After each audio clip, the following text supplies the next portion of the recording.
What if everything you thought you knew about Tiffany Haddish wasn't the full story? What if one of the most successful comedians in Hollywood didn't rise the way we were told she did?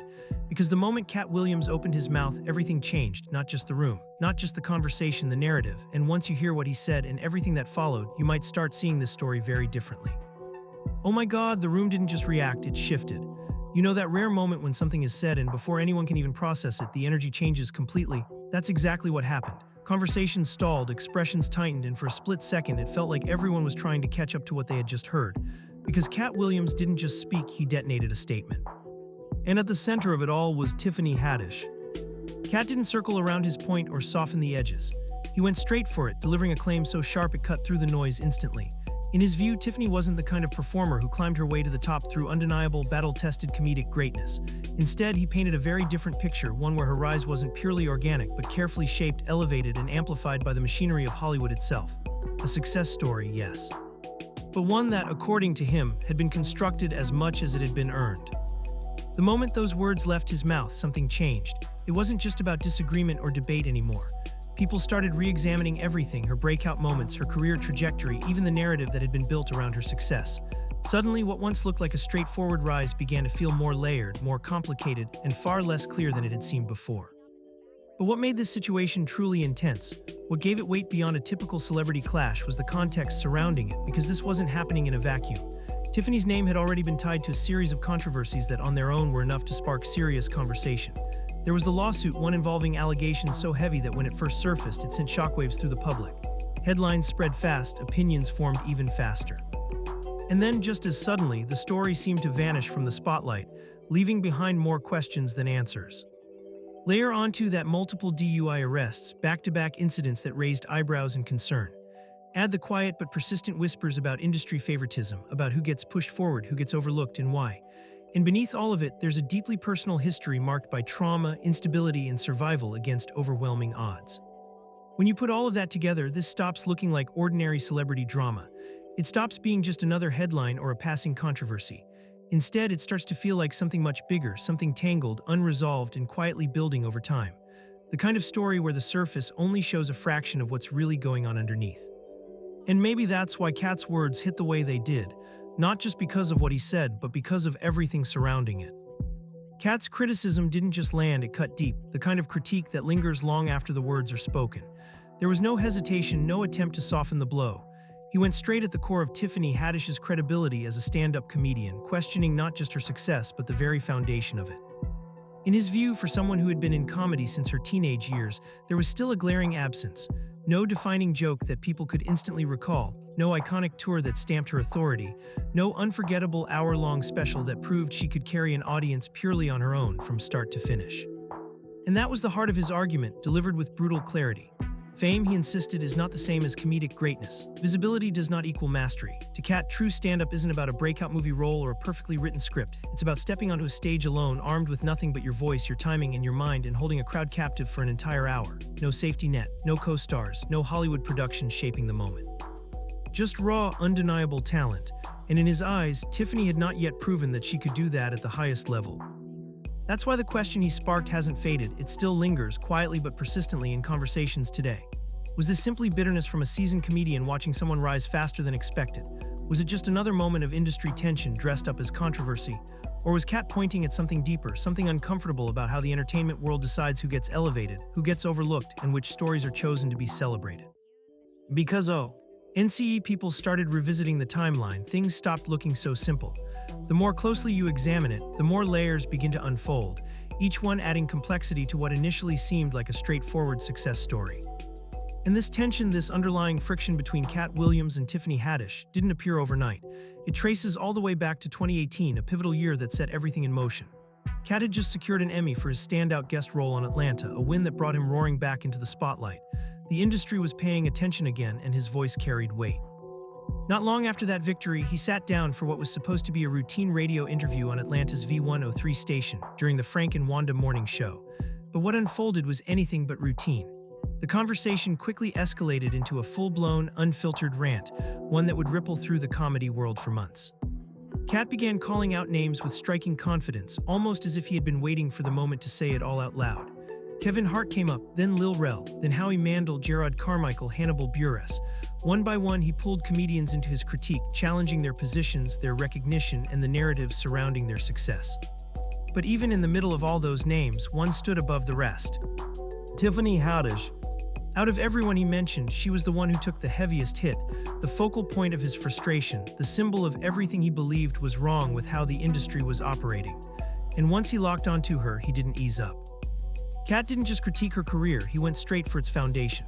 There was no cushioning, no careful phrasing, no attempt to ease the impact of what he was saying.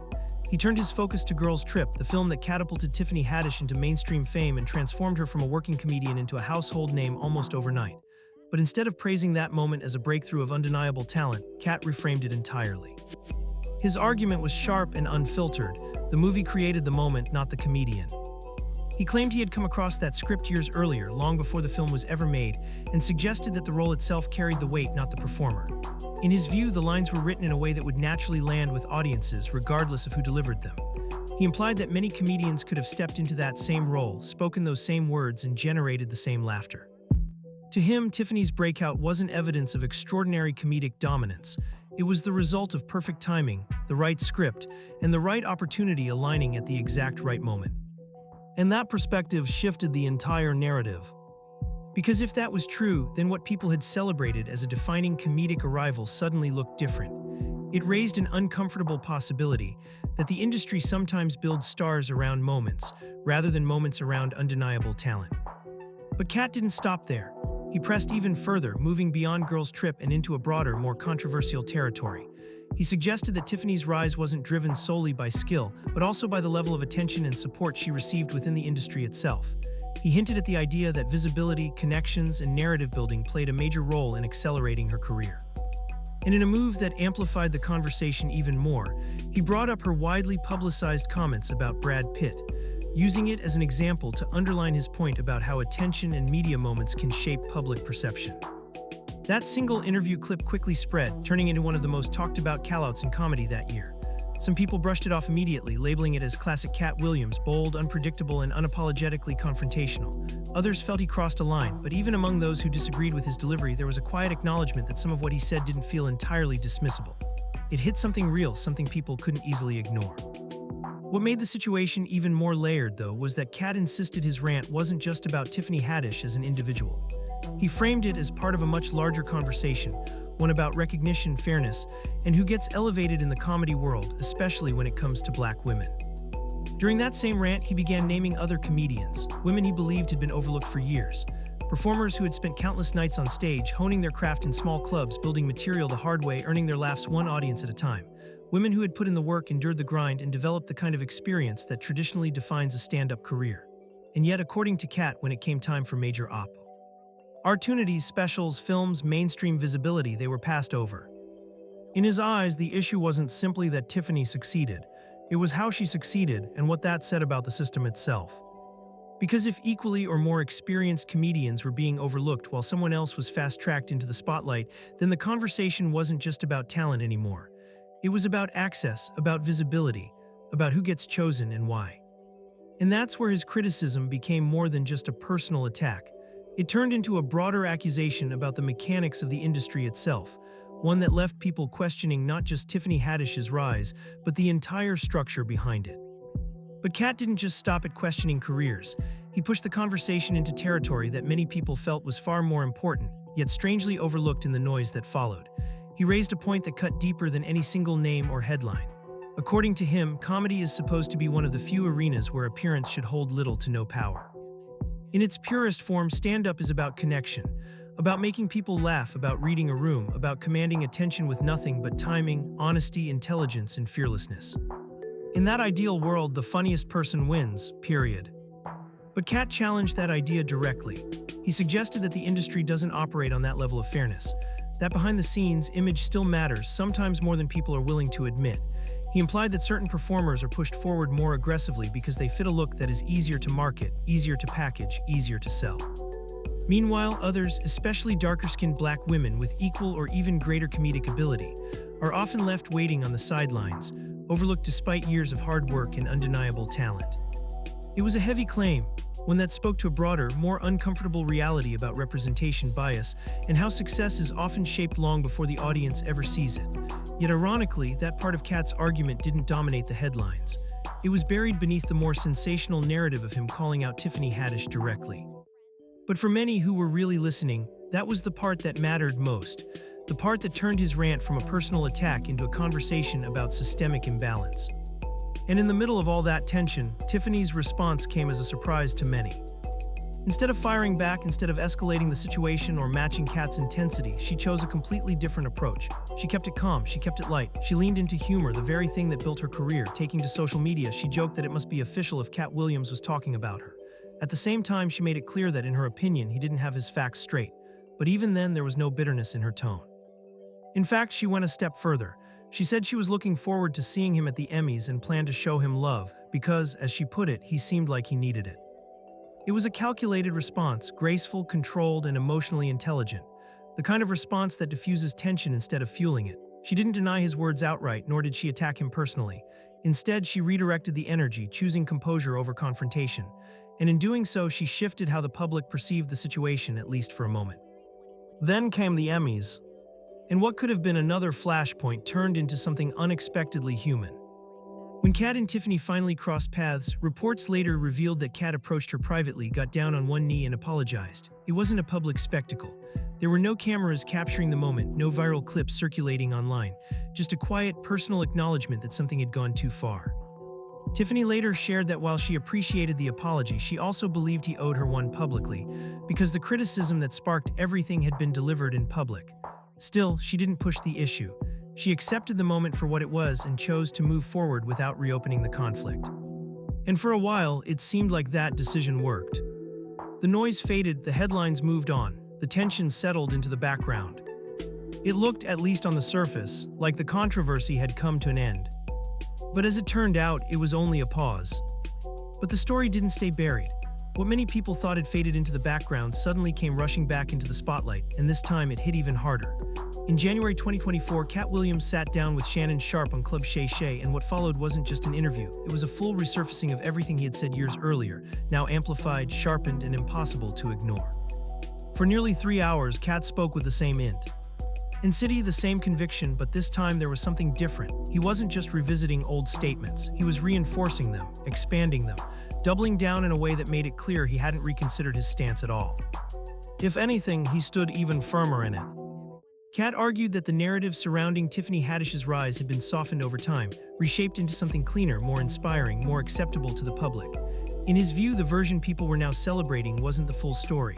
It was a polished version, a curated version, one that left out the uncomfortable questions about how her success actually unfolded. He challenged the idea that Tiffany had come up through the most demanding, traditional pathways of stand-up comedy, the same grind that so many comedians consider essential. The late nights in unforgiving clubs, the years of trial and error, the pressure of building material in front of audiences that won't laugh just because you're supposed to be funny. According to Katt, that kind of foundation is what separates good comedians from great ones. And he suggested that Tiffany's path had been different, less about enduring that grind and more about being propelled forward at key moments. And that's when another name re-entered the conversation. Kevin Hart. Katt didn't bring him up casually. He used Kevin as a central example of something much bigger, what he described as gatekeeping within Hollywood, not in the sense of exclusion, but in the sense of influence. His point wasn't that Kevin Hart didn't deserve his position or that he shouldn't support other comedians. It was about what that support actually means when it comes from someone already at the top. Because when a figure as powerful and visible as Kevin Hart publicly co-signs a rising performer, it doesn't just add credibility, it can completely alter the trajectory of that person's career. It can open doors that might otherwise stay closed. It can fast-track opportunities that others spend years chasing without success. And once you acknowledge that, a difficult question begins to take shape. What does self-made really mean in that context? Is success purely the result of talent and hard work, or is it also shaped by who stands behind you, who vouches for you, and who has the power to push you into rooms you couldn't access on your own? That question is uncomfortable, but it's also unavoidable. Because Kevin Hart didn't just mention Tiffany once and move on. Over the years, he consistently supported her, he collaborated with her, he helped elevate her visibility during key moments in her career. He stood beside her both publicly and professionally as her presence in Hollywood grew stronger. And yet, even with all of that, Even with the opportunities, the recognition, and the success that followed, there's another side of Tiffany Haddish's story that makes everything far more complex. Because long before the fame, before the films, the awards, the sold-out appearances, and the global recognition, she came from a life so difficult, so painful that many people wouldn't have made it through at all. A story not of privilege, but of survival. Long before the spotlight, before the red carpets, the laughter, and the recognition, Tiffany Haddish's story began in a place far removed from fame. She was born in 1979 in South Central Los Angeles, an environment already shaped by struggle and survival. Her father, an Eritrean refugee, left when she was still very young, and from that point forward, his presence in her life became distant, almost non-existent. What remained was her mother, doing everything she could to hold the family together under circumstances that were already beginning to feel overwhelming.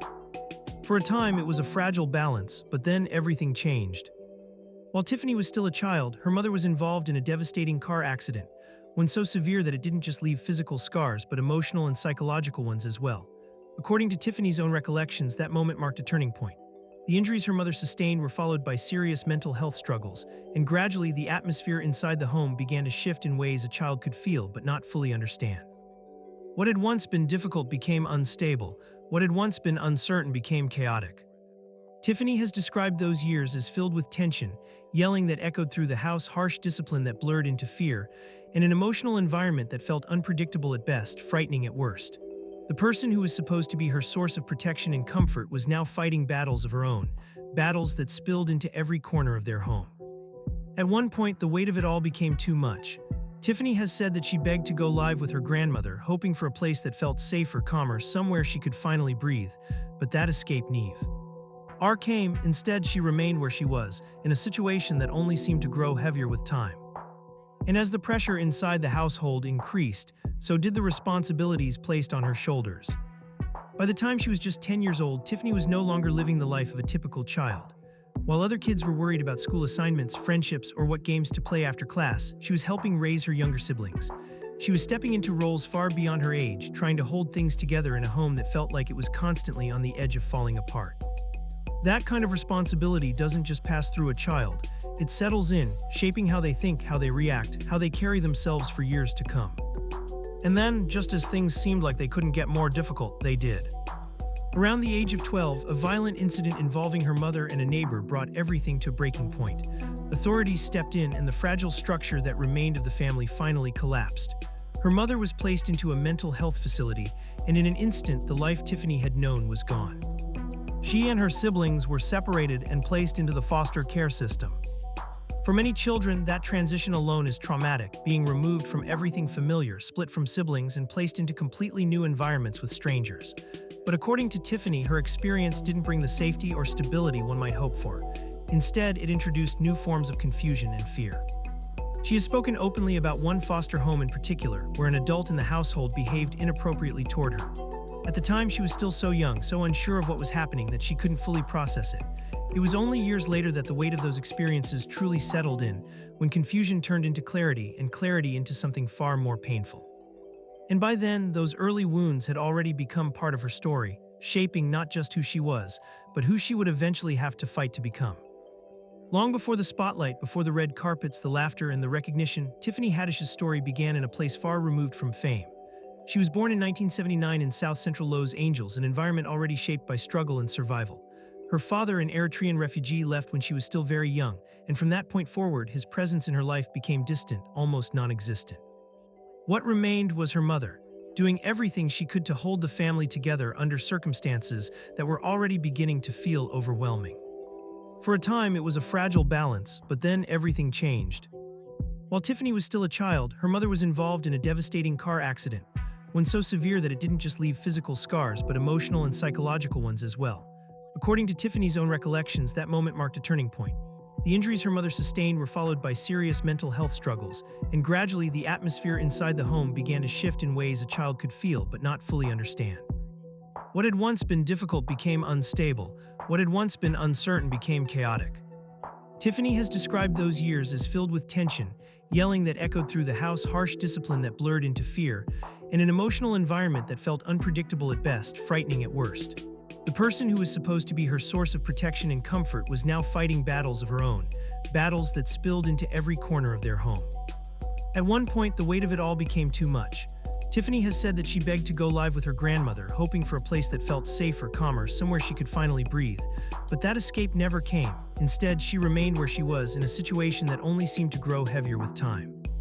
And as the pressure inside the household increased, so did the responsibilities placed on her shoulders. By the time she was just 10 years old, Tiffany was no longer living the life of a typical child. While other kids were worried about school assignments, friendships, or what games to play after class, she was helping raise her younger siblings. She was stepping into roles far beyond her age, trying to hold things together in a home that felt like it was constantly on the edge of falling apart. That kind of responsibility doesn't just pass through a child. It settles in, shaping how they think, how they react, how they carry themselves for years to come. And then, just as things seemed like they couldn't get more difficult, they did. Around the age of 12, a violent incident involving her mother and a neighbor brought everything to a breaking point. Authorities stepped in, and the fragile structure that remained of the family finally collapsed. Her moth.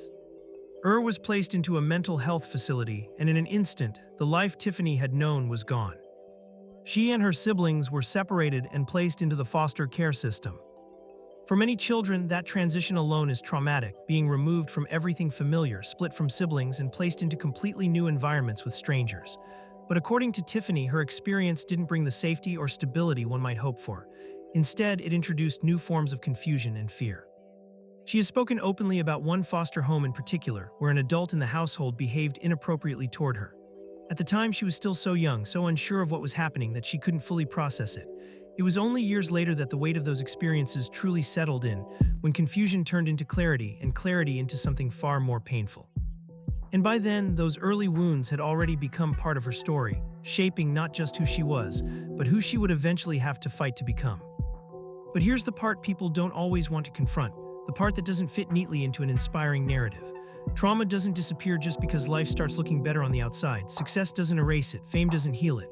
You can walk red carpets, collect awards, land major roles, even host iconic shows like Saturday Night Live, and still carry wounds that never fully closed. Because pain that deep doesn't vanish. It lingers, quietly, sometimes buried so far beneath the surface that even the person carrying it believes they've moved past it. But it has a way of resurfacing unexpectedly, unpredictably. Sometimes it shows itself in private moments behind closed doors. Other times it spills out into the public eye where everyone can see it but few truly understand it. And that's part of why, when controversies later began surrounding Tiffany Haddish, some people didn't see them as isolated incidents. They saw them through a much more complicated lens, one shaped not just by headlines, but by everything that came before them. In August 2022, at what seemed like a peak moment in her career, a lawsuit emerged that threatened to unravel everything she had built. The timing alone made it explosive. Tiffany was visible, successful, and at the height of her momentum, and suddenly her name was at the center of allegations that were impossible to ignore. The case involved claims against both Tiffany Haddish and comedian Aries Spears, centered around alleged inappropriate conduct involving minors. The seriousness of the accusations meant that the story spread almost instantly. Headlines moved fast, public reaction moved even faster. Within hours, the situation had escalated into a full-blown controversy, with intense scrutiny coming from every direction. According to the lawsuit, Tiffany had known the children's mother for years. There was a sense of trust between them, something that made the situation even more sensitive. The mother reportedly believed that Tiffany was offering her child a genuine opportunity in entertainment, something positive, something promising. But the complaint painted a very different picture. It alleged that what took place during the shoot was not what had been described beforehand. Instead, it described a scenario involving inappropriate content that should never have involved a minor. The details outlined in the filing were serious enough to immediately alarm the public and trigger widespread backlash. And when allegations reach that level, the conversation shifts. It's no longer about career or comedy, it becomes something far heavier, far more consequential. Tiffany eventually addressed the situation publicly. In her statement, she expressed deep regret for her involvement in the sketch at the center of the controversy. She acknowledged that while it may have been intended as comedy at the time, it was not funny, far from it, and should never have been approached in that way. It was a rare moment of direct acknowledgement, one that seemed to reflect an understanding of the gravity of the situation. Then, in a development that caught many people off guard, the case came to an abrupt halt. Less than a month after it was filed, the lawsuit was dismissed with prejudice, meaning it could not be brought back to court again. Legally, that was the end of it. A public statement from the complainant's side followed, indicating that they no longer believed Tiffany would intentionally harm them. On paper, the matter was resolved. But in the public eye, it didn't feel that simple. Because when something that's serious surfaces so suddenly and then disappears just as quickly, it doesn't always bring closure. Instead, it often leaves behind something else entirely: discomfort, uncertainty, and a long list of unanswered questions that don't fade as easily as the headlines. The truth is, no one outside the people directly involved can say with certainty what really happened behind closed doors. There are always layers the public never sees, conversations that never become headlines, and details that remain private for a reason. It's entirely possible that the situation was resolved quietly away from the spotlight. It's just as possible that the case couldn't move forward legally. Both of those explanations exist, and both could be true. But when allegations that serious emerge so suddenly, only to disappear just as quickly, it rarely brings closure in the public eye. If anything, it has the opposite effect. It leaves space for doubt, for speculation, for questions that don't fade simply because a case is no longer active. And those questions tend to linger far longer than the official process itself. Tiffany later acknowledged that reality in her own way. She said that even though the case had been dismissed, the damage had already been done. And that's the part people often underestimate. In the court of public opinion, outcomes don't always reset perception. According to her, opportunities disappeared almost overnight. Projects that once seemed secure began to fall apart. Doors that had been opened suddenly closed without explanation. The impact wasn't subtle, it was immediate, and it was severe. And from that point forward, something about her public life began to feel different. Instead of settling back into a steady rhythm, things started to look unsettled, unpredictable, as if the pressure had begun to surface in ways that were harder to control. One of the most visible signs of that shift came through her DUI arrests. In early 2022, Tiffany was arrested in Georgia after police reportedly found her asleep behind the wheel of a car that was blocking traffic. The engine was still running when officers arrived, adding to the seriousness of the situation. Later, Tiffany explained that she had been going through a deeply painful period, grieving the loss of her grandmother and struggling mentally and emotionally. And for many people, that explanation resonated. Grief has a way of destabilizing even the strongest individuals. It can cloud judgment, drain energy, and push people into moments they never expected to face. But then, less than 2 years later, it happened again. In November 2023, Tiffany was arrested in Beverly Hills under eerily similar circumstances. Reports said her car had come to a stop in the middle of traffic, and she appeared to be asleep inside. The parallels between the two incidents were impossible to ignore. It wasn't just the fact that it happened again, it was how closely the situations mirrored each other. And what followed only made people look closer. Later that same night, Tiffany took the stage at the Laugh Factory and turned the entire incident into part of her act. She joked about praying to God for a man in uniform and ending up with 4 when the police showed up. The audience laughed. It was, after all, what comedians do. They find humor in uncomfortable, even painful situations. But for some observers, something about it felt different this time. Because she had used almost the exact same joke before after her first DUI, and that repetition shifted the tone. What once felt like a coping mechanism, a way to process a difficult moment through humor, now started to feel like a pattern. And when patterns repeat themselves too closely, people stop seeing them as isolated incidents. They start asking whether something deeper is going on beneath the surface. And the public moments didn't stop there. At one point, a video began circulating online showing Tiffany interacting with a fan at a baseball game. At first, it seemed like a typical celebrity encounter, something light, something ordinary. But then, without warning, the energy shifted, her tone changed. The interaction became awkward, almost tense in a way that caught viewers off guard. For many people watching, it didn't feel like a random off moment. It felt like something else entirely, like pressure that had been building quietly, finally finding a way out in the most public of spaces.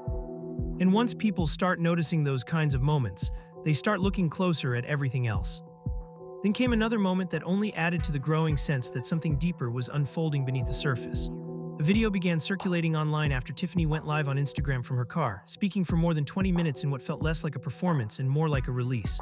There was no polish, no media training guiding her words, no carefully crafted message. It was raw, emotional, unfiltered in a way that made people stop and listen. She spoke about feeling used, about the weight of expectations constantly placed on her shoulders. She talked about being tired of always being the nice one, the person who gives, who shows up, who carries more than she should. There was frustration in her voice when she mentioned work, money, and the feeling that people around her were taking more than they were giving back. And beneath all of that, there was something else, something quieter but unmistakable. Pain. You could hear it in the pauses, in the way her tone shifted, in the moments where anger blurred into exhaustion, and for many people watching, it didn't come across as drama. It felt like someone who had been holding everything in for too long, finally letting it spill out all at once. But at the same time, it raised concern. Because when those kinds of emotions surface in such a public, unfiltered way, it often signals something deeper, something that hasn't fully been processed or resolved. Then in 2024, another revelation added a new layer to the story, one that caught many people off guard. In an interview, Tiffany admitted that she had created a secret Instagram account under a different name. Not for promotion, not for business, but to watch, to observe, to quietly read what people were saying about her without them knowing she was there. And it didn't stop at just reading comments. She revealed that at times she would look into the people behind those posts, searching for publicly available information, even finding ways to contact them directly. In moments of anger, she said she had actually called some of them, confronting them in real time. It was a level of engagement that most public figures try to avoid, not just for their reputation, but for their own mental well-being. She also shared that she had hired a digital forensics analyst to investigate threats she had been receiving online.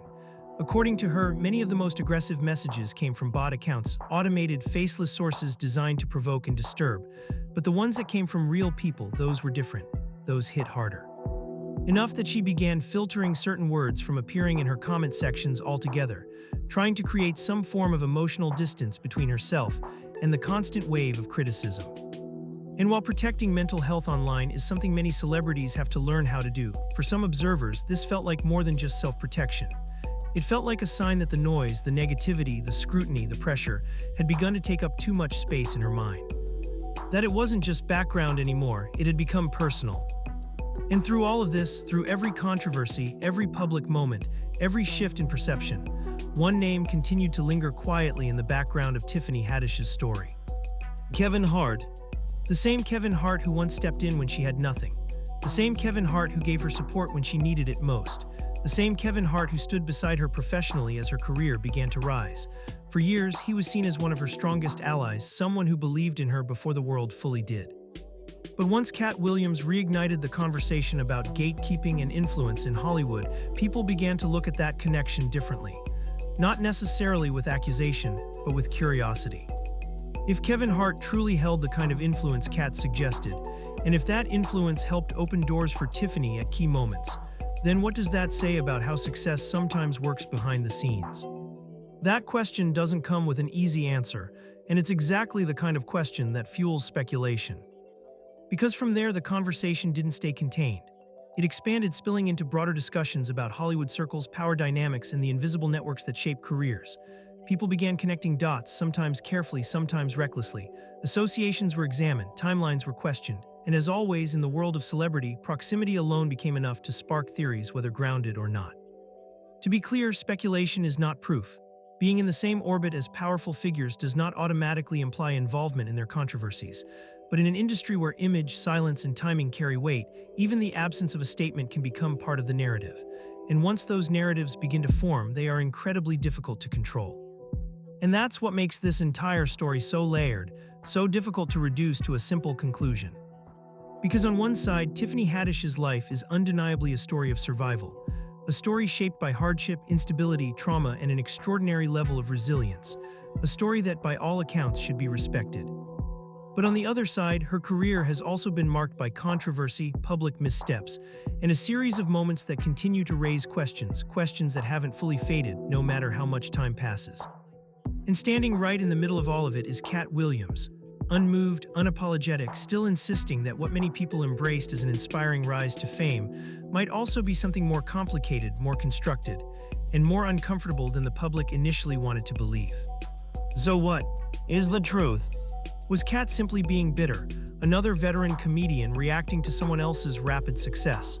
Was this just another moment of industry tension that spiraled into something bigger than it needed to be? Or was he seeing something early, something about favoritism, influence, and the way Hollywood quietly chooses who gets elevated, that others weren't ready to confront at the time? That's the question people are still debating today. And it's exactly why this story refuses to fade. Now I want to hear from you. What do you really think is going on here? Was Katt Williams exposing something real, or did he cross a line that turned personal criticism into something much bigger than it should have been? Drop your thoughts in the comments below. And if you want more deep dives like this, stories that go beyond the surface, uncover hidden angles, and break down the truth behind the headlines, make sure you like, share, and subscribe. Because this conversation, it's far from over. I want your honest opinion. Do you think Katt was telling the truth, or did he cross a line? Drop your thoughts in the comments right now. I read every single one. And if you made it this far, don't forget to like the video, subscribe to the channel, and turn on notifications, because the next story we're breaking down, it might be even bigger than this one. And trust me, you don't want to miss it.